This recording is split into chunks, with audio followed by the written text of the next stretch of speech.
Salut tout le monde, dans cette vidéo, je vais vous parler d'une alternative intéressante au test de Mantoux pour les enfants, le test Diaskin Test.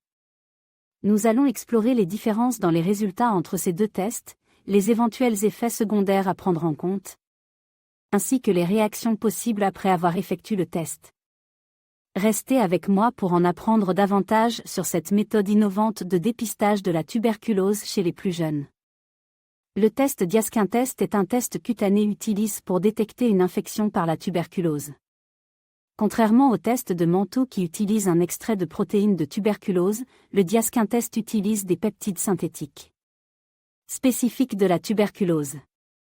Ces peptides sont considérés comme plus spécifiques, ce qui peut réduire les faux positifs. Bien que le Diaskin Test puisse être considéré comme une alternative au test de Mantoux, il ne le remplace pas complètement.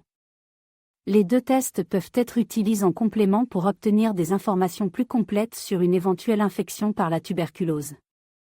Les tests de tuberculose, y compris le Diaskin Test et le test de Mantoux, sont généralement effectués en fonction des recommandations des autorités sanitaires locales. Ils peuvent être réalisés lors de visites médicales régulières, en cas d'exposition à la tuberculose ou en présence de symptômes suspects. Les résultats du Diaskin Test sont interprétés en fonction de la taille de la réaction cutanée et de la présence de rougeur ou d'induration. Des normes spécifiques sont établies pour déterminer si la réaction est positive, négative ou douteuse, ce qui guide le diagnostic de l'infection par la tuberculose. L'interprétation des résultats du Diaskin Test nécessitait une expertise médicale pour évaluer correctement la réaction cutanée et déterminer la présence éventuelle d'une infection par la tuberculose. Il est essentiel de consulter un professionnel de la santé pour une interprétation précise des résultats et pour toute décision de traitement éventuelle. Lorsqu'un test Diaskin Test montre une réaction négative, cela signifie que l'enfant n'a pas été exposé à la tuberculose. Cela peut être rassurant pour les parents, mais il est important de noter que cela ne garantit pas une immunité totale à la maladie. Il est essentiel de continuer à surveiller la santé de l'enfant et de prendre des précautions pour éviter toute exposition future à la tuberculose. Une réaction faussement positive ou douteuse peut être déroutante pour les parents. Cela peut se produire en raison de divers facteurs, tels que des antécédents de vaccination ou d'infections antérieures. Il est crucial de consulter un professionnel de la santé pour interpréter correctement ces résultats et décider des étapes suivantes, comme des tests supplémentaires si nécessaire. Une réaction positive au test Diaskin Test indique une exposition antérieure à la tuberculose.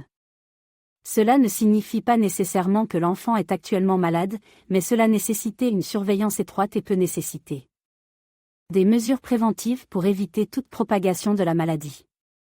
Un suivi médical régulier est essentiel pour assurer la santé et le bien-être de l'enfant. Une réaction hyperallergique, bien que rare, peut se produire en cas de sensibilité extrême à l'antigène utilisé dans le test Diaskin Test.